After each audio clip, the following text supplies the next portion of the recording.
पिंकिया के पापा ड्राइवरी करो तला जानल कि ना, पिंकिया के पापा ड्राइवरी करो ना। मदारी भी आता तो भीड़ जुट जाता है, कौतूहल बस कहीं जादू दिखाता तो भीड़ जुट जाता है। अब मदारी के नाच में कहीं जाइएगा देखिएगा, वो गला काट देता है, पेट काट देता है, वहाँ करुणा और ममता दोनों जाग जाती है। नचनिया बजनिया सब घुस गल नकरे में, हम ना बोले के चाहिए सब बात धर्म का। देखिए, बागेश्वर धाम सरकार के पीठाधीश पंडित धीरेन्द्र शास्त्री के बिहार आने के पहले से ही लगातार सियासी बयानबाजी हो रहा था, लेकिन आज शक्ति सिंह यादव जो कि आरजेडी के प्रवक्ता हैं, उन्होंने आज बागेश्वर धाम सरकार को लेकर तमाम बातें कही। देखिए, उन्होंने कहा कि मदारी के खेल को भी देखने के लिए हजारों की भीड़ पहुंच जाती है, तो बागेश्वर धाम सरकार को देखने के लिए गई तो कौन बड़ी बात है। और उन्होंने चुनौती भी दिया कि अगर धीरेन्द्र शास्त्री हमारे आमने सामने बैठकर कभी बात करके दिखाएं, और यहाँ तक ही नहीं बल्कि मनोज तिवारी को लेकर जो कि भाजपा के सांसद हैं, उन्होंने कहा कि रिंकिया के पापा उनके गाड़ी चला रहे थे। तमाम बातों को लेकर शक्ति सिंह यादव आज प्रहार करते हुए दिखे बागेश्वर धाम सरकार के पीठाधीश पंडित धीरेन्द्र शास्त्री पर, और यहाँ तक भी कहें कि भाजपा चुनावी रणनीति तैयार कर रही है। क्या कुछ कर रहे हैं शक्ति सिंह यादव, सबसे पहले आप पूरी वीडियो देखिए। पूर्व में जो कार्यक्रम है भाजपा का इवेंट है, कोई आबा बाबा का प्रवचन नहीं है। शास्त्री जी कहीं से उनके अंदर बाबा का भाव है ही नहीं। सनातन धर्मावलंबी होते हैं या सनातन धर्म के मानने वाले संत और महात्मा होते हैं, वो मानव कल्याण, विश्व कल्याण और जगत कल्याण की बात करते हैं। भाजपा का एजेंट होने का सबूत छोड़ करके नहीं जाते।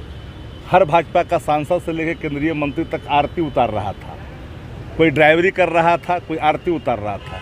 पिंकिया के पापा भी आगे आगे चल रहे थे। यह बात सबको पता होनी चाहिए। और एक बात जान लीजिए कि देश में जो संविधान है, संविधान के अनुरूप ही आचरण करना चाहिए, क्योंकि सबको पता है कि हमारा संविधान सभी धर्मों का आदर करता है।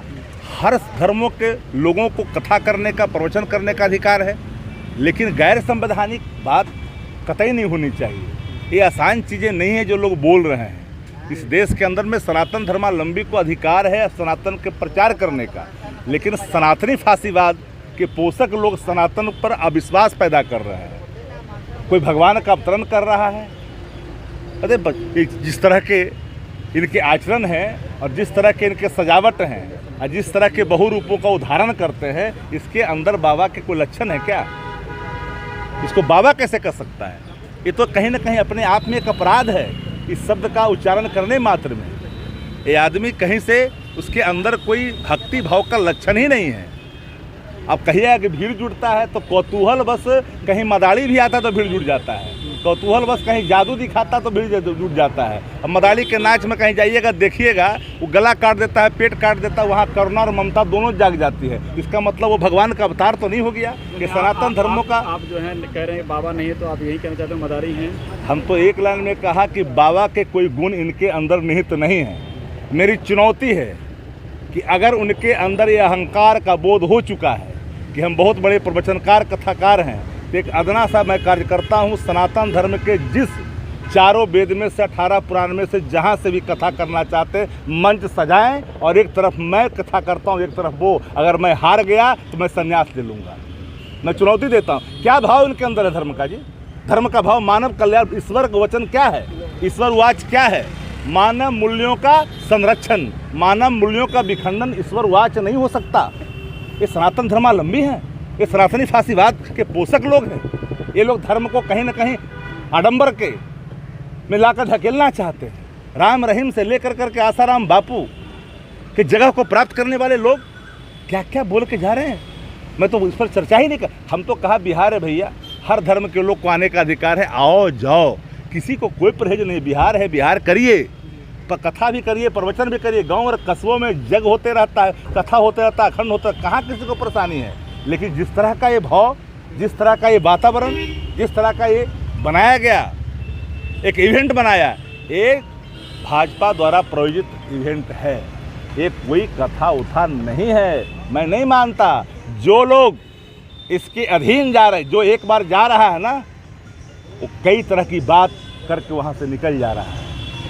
कई लोगों ने जो कहा मैं कह नहीं सकता, कई लोगों की यातनाएं इनके जाने के बाद उत्पन्न होगी, देखने को अच्छा, मिलेगा। मनोज तिवारी जब आए थे तो जब गाड़ी ड्राइव कर रहे थे और उन्होंने सीट बेल्ट नहीं पहना था और इसको लेकर हमने जो कार्रवाई हो रही है, ये लोग संविधान के वो लोग धज्जियां, कह रहे हैं कि बाबा को रोकने के लिए दूसरा कोई और बहाना निकाल के ये लोग कर रहे हैं। संविधान का धज्जी उड़ाने वाले लोग हैं। पिंकिया के पापा ड्राइवरी करो तला, जानल कि ना, पिंकिया के पापा ड्राइवरी करो ना।